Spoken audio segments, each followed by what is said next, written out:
Donc bonjour à tous, j'espère que vous allez bien. Nous allons voir aujourd'hui, à la demande de certains candidats, on va essayer de dresser une petite liste, bien évidemment qui n'est pas exhaustive, des erreurs éliminatoires le jour de l'oral EP1, EP3 pour le CAP à EPE. Donc pour ceux qui ne me connaissent pas encore, donc je suis Béatrice Monnier, formatrice indépendante sur Toulouse, responsable également du site Votre Récit scolaire sur lequel vous trouverez, on va dire, l'ensemble des cours et bien d'autres. Voilà, donc je vous conseille d'y aller, je mettrai le petit lien en bas du site de la vidéo si besoin. Donc déjà, on va répondre à la question qu'est-ce qu'une erreur éliminatoire? Une erreur éliminatoire, c'est une erreur que le candidat fait et qui met en danger la sécurité de l'enfant. C'est une erreur, par exemple, alors il peut y avoir bien évidemment plein d'erreurs, il n'y a pas une liste particulière, parce que ça peut être une attitude, ça peut être un comportement du candidat aussi, ça peut être une agressivité du candidat, le non-respect de la bienveillance, voilà, ça c'est la toute première, on va dire, qui ne rentre pas dans la notion de professionnalisme. Je vous ai expliqué, pour ceux qui nous suivent depuis régulièrement, qu'il y a une grille d'évaluation, que sur cette grille d'évaluation, tout en bas de la grille, vous avez toujours une notation de ce qu'on appelle le savoir-être, c'est votre comportement, votre bienveillance, et en fonction des épreuves, cette notation va de 8 à 10, en fonction des épreuves, EP1, EP3. Donc forcément, vous allez déjà, on va dire, être noté sur votre comportement, mais si vous avez un comportement agressif, ou si vous avez une attitude qui n'est pas du tout bienveillante, qui est plutôt dans la provocation, là, même si tout le reste est bon, si les membres du jury estiment que vous n'avez pas une attitude professionnalisme, forcément que vous faites déjà, ça fait partie déjà des erreurs éliminatoires, d'accord? Donc, vous voyez bien qu'une erreur éliminatoire, ça n'est pas forcément une erreur professionnelle, ça peut être également une erreur comportementale, c'est la règle de base, quand on se présente à un examen, on est bien évidemment bienveillant, c'est la règle de base. En principe, voilà. Donc on va maintenant, petit rappel également, on va regarder donc du coup les erreurs éliminatoires sur le plan professionnel, savoir que si vous faites une erreur éliminatoire, vous allez vous apercevoir que l'examinateur va essayer de revenir sur ce que vous venez de dire, il va essayer de voir si c'est une faute à cause du stress, si c'est une erreur à cause du stress, et donc du coup, vous vous rattrapez, et donc là, il n'y a pas de souci, pas de panique, voilà, l'erreur, on va dire, elle a été oubliée par l'examinateur. Si par contre, c'est une erreur que vous persistez, vous signez, l'examinateur revient dessus, vous pose la question différemment, pour voir si peut-être vous n'avez pas compris la question, et si vous répondez toujours pareil, là, forcément, c'est considéré comme une erreur éliminatoire. Bien évidemment, les examinateurs ne vont pas vous le dire, vous allez l'apprendre quand vous allez recevoir votre notation, vous aurez aux alentours de 5-6. 5-6, c'est que vous avez fait une faute, on va dire professionnelle, une faute qui va mettre en danger l'enfant. À partir de 5 et 6, au-delà, c'est parce qu'on manque de connaissances. Mais si vous voyez que vous avez 5-6, c'est qu'il y a vraiment eu une erreur professionnelle, une erreur mise en danger de l'enfant. Alors, comme je vous ai dit, il peut y avoir plusieurs caractéristiques. On n'est pas là pour faire aujourd'hui une liste vraiment exhaustive, une liste complète, parce que sincèrement, c'est impossible. Ça va dépendre des sujets, ça va dépendre des fiches, ça va dépendre des candidats, ça va dépendre de plusieurs choses. Ce que je vais faire, c'est que je vais essayer de vous rappeler un petit peu vraiment celles qui sont les plus fréquentes. Pour ceux et celles qui me connaissent, vous savez que ça fait plus de 10 ans, alors je ne les compte même plus les âges, voilà. Mais presque... peut-être pas forcément 20 ans, mais bientôt, que je suis enseignante pour les CAP petite enfance.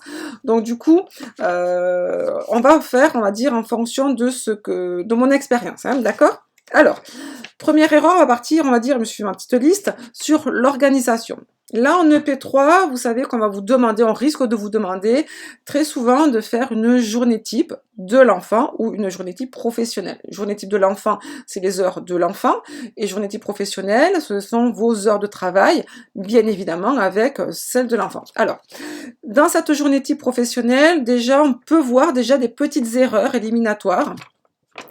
La plus évidente, la plus, on va dire, malheureusement, la plus courante plutôt, c'est le candidat qui oublie de proposer une sieste à un enfant, à un jeune enfant le matin. Je vous rappelle qu'en EP3, vous allez avoir des enfants aux alentours de 3 mois à... alors petits, hein, vous allez avoir des petits-enfants, rarement un seul enfant, vous allez avoir entre 1, 2, 3 ou 4 enfants maximum. En principe 2, 3, c'est la base, hein, on va dire c'est une petite moyenne. Et forcément, dans ces enfants, vous allez avoir des petits-enfants qui vont avoir entre 3 et 6 mois ou 3 et 8 mois. Voilà. Donc ces enfants, forcément, il faut leur faire la sieste le matin. Beaucoup de candidats, je suppose, avec le stress, personne n'oublie la sieste de l'après-midi, ça c'est clair et net, mais la sieste du matin, beaucoup de candidats l'oublient. Et donc là, c'est une erreur professionnelle, parce que si vous connaissez votre cours sur l'importance du sommeil pour l'enfant, là, il y a une mise en danger de l'enfant, si l'enfant ne fait pas la sieste. Donc vous verrez bien, hein, l'examinateur là, risque de vous poser beaucoup de questions sur le rôle de la sieste, l'importance de la sieste, et ainsi de suite. Comment gérer un enfant qui ne dort pas, les conséquences. Si vous voyez qu'il y a ça, peut-être qu'il va falloir réfléchir à, mais est-ce que j'ai bien oublié, est-ce que je n'ai pas oublié plutôt de proposer la sieste le matin, c'est très important. Et aussi, attention, un enfant ne fait pas une petite sieste, hein, je vous rappelle le cycle du sommeil de l'enfant, hein, vous l'avez dans le cours. Un enfant, il a un cycle du sommeil, c'est-à-dire il a, comme un adulte, hein, on va dire un temps de sieste qui est, on va dire, réglé dans son organisme. Et donc, du coup, une sieste de 30 minutes, sincèrement, ça n'existe pas, c'est pas possible. Donc là aussi, si vous oubliez de faire la sieste à l'enfant, et si en plus de ça, vous lui proposez des siestes très courtes, parce que vous apercevez qu'après, il va falloir chercher l'enfant à l'école, le plus grand à l'école, ou parce qu'après, il y a le repas, voilà. Là aussi, vous mettez en danger l'enfant, puisque vous allez lui proposer une sieste, vous allez forcément du coup devoir le réveiller, or on ne réveille pas un enfant, ouais. En fait, en gros, vous voyez hein, que petit à petit, on s'aperçoit qu'il y a plusieurs erreurs éliminatoires. Dès qu'on met l'enfant en danger, quel qu'il soit, c'est une erreur éliminatoire. On ne met jamais un enfant en danger. Il faut donc du coup, très important de connaître les rythmes de l'enfant et aussi ce qui peut le mettre en danger.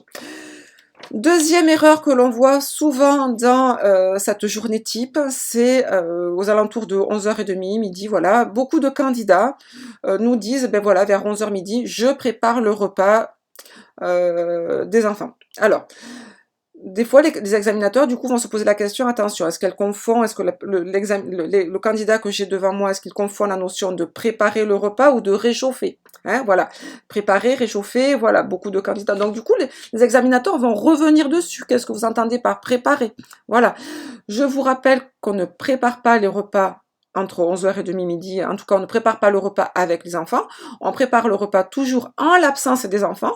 Donc, soit le soir, quand les enfants sont partis, soit le matin quand les enfants ne sont pas arrivés.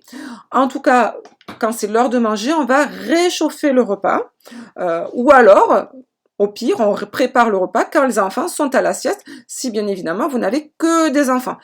Et encore, on va le voir, hein, on ne prépare pas non plus quand les enfants sont à la sieste. Ça peut être aussi une erreur, on va dire, éliminatoire. Imaginons que les enfants que vous avez en garde, il arrive quelque chose de perturbateur, un enfant qui s'étouffe pendant son sommeil, il faut agir vite.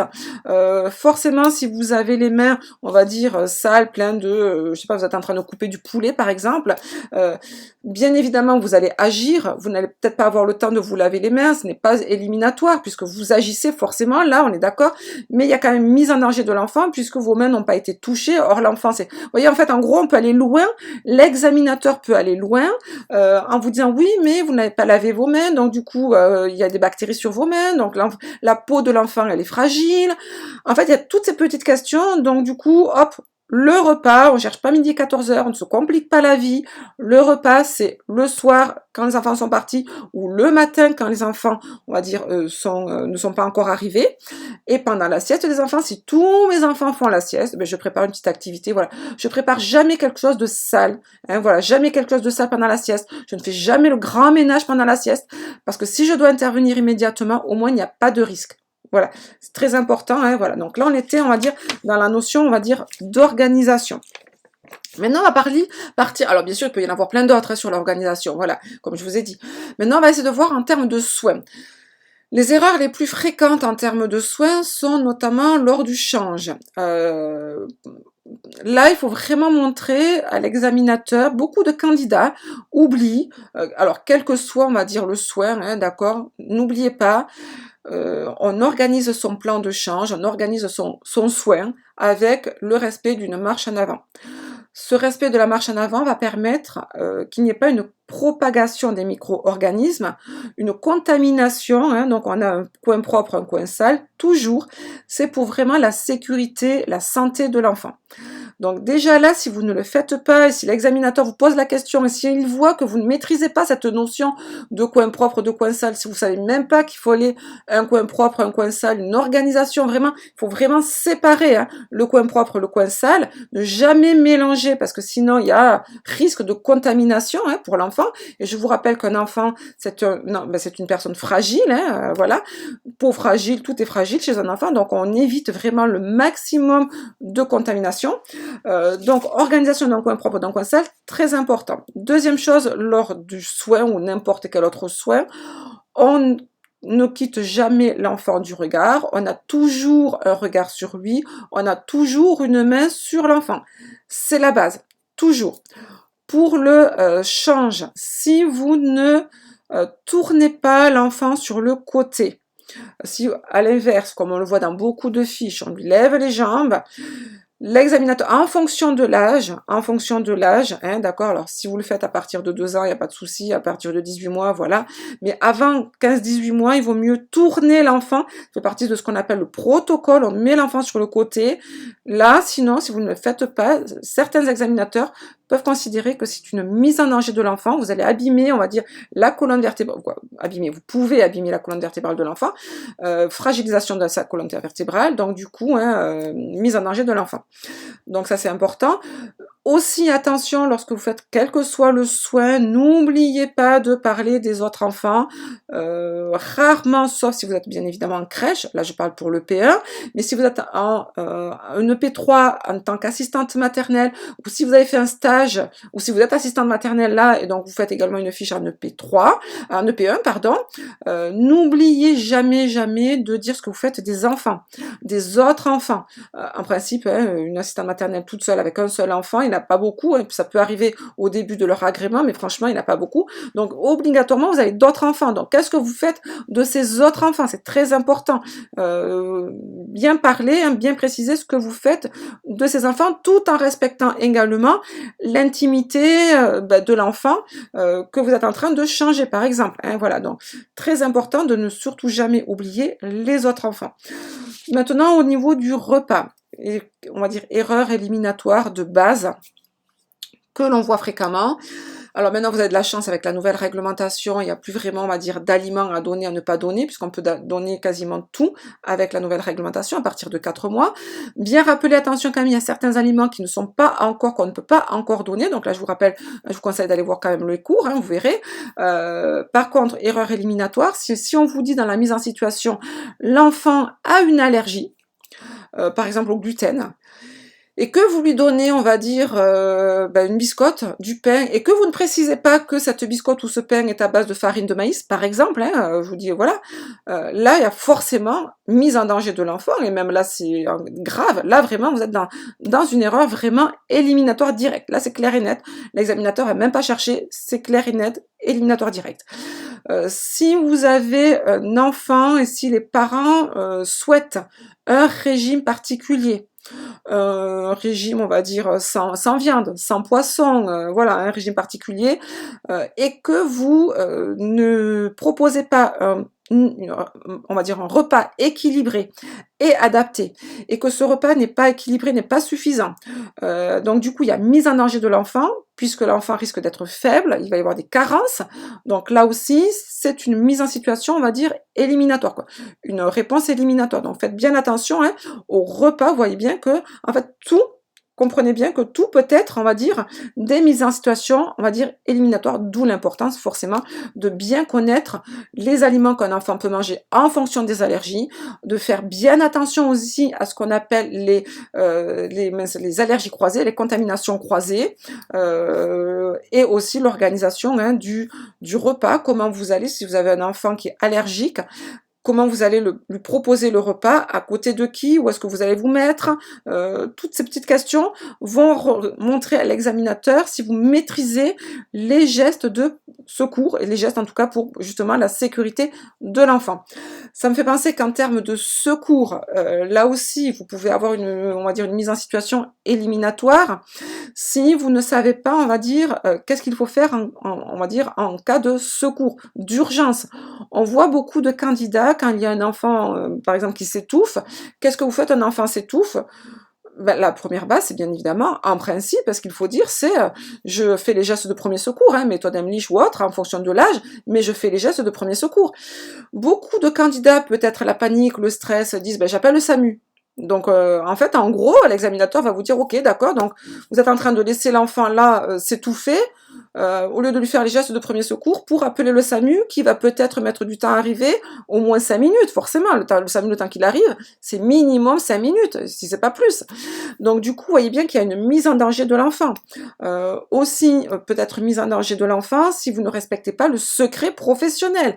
Attention, ça aussi c'est une faute éliminatoire, le secret professionnel.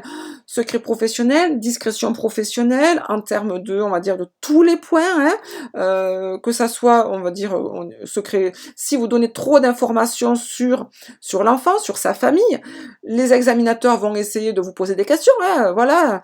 Et puis, s'ils voient que vous répondez, plus ils vont vous poser des questions pour essayer de voir, peut-être qu'à un moment donné, le candidat va s'apercevoir qu'il va un petit peu trop loin.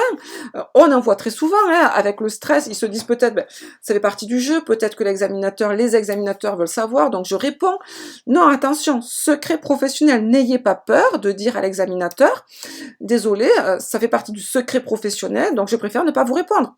Voilà, l'examinateur, au moins, verra que vous maîtrisez la notion de secret professionnel. Je vous rappelle que si vous ne maîtrisez pas la notion de secret professionnel ou de discrétion professionnelle, c'est, alors, en règle générale, c'est 1 an d'emprisonnement, 15 000 € d'amende.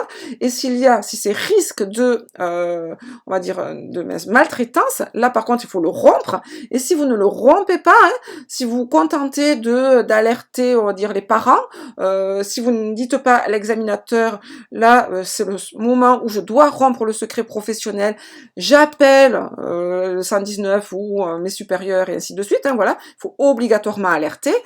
Là, si vous ne le faites pas, c'est, je vous rappelle, 45 000 € d'amende et 3 ans d'emprisonnement. Donc c'est très important, vous voyez, il y a toutes ces notions en fait qui peuvent être effectivement une source de mise en situation éliminatoire si vous ne donnez pas les bonnes réponses. Après, je vous ai dit tout à l'heure en début de vidéo, hein, que les examinateurs ne sont pas là non plus pour vous piéger, ils vont essayer de vous rattraper. C'est-à-dire que vous pouvez, comme j'ai dit, l'erreur est humaine. Le principal, c'est, si vous en apercevez, c'est de dire attention, désolé, je me suis trompée tout à l'heure. Non, c'est bien ça, c'est le stress, excusez-moi. Voilà, on est humain, on n'est pas non plus des robots. Hein, voilà, donc il n'y a pas de souci, n'ayez pas peur, ne paniquez pas avec ça non plus, ne stressez pas non plus avec ça. Hein, voilà, je fais cette vidéo parce que vous êtes nombreux à me la demander. C'est pas non plus pour mettre la panique et vous stresser encore plus. Ça, c'est pas du tout le but, vraiment pas du tout. Donc, je regarde si j'ai rien oublié, mais je pense pas. Les soins, les repas, c'est bon. Voilà, donc je pense que j'ai rien oublié. Donc je vous souhaite beaucoup de courage, bonne révision à tous, bon 1er mai si vous êtes, voilà, là on est le 30 avril, donc demain c'est le 1er mai, donc bon 1er mai à tout le monde. À très bientôt et merci de nous regarder. N'hésitez pas à mettre un petit pouce, hop, un petit pouce en haut. Au revoir.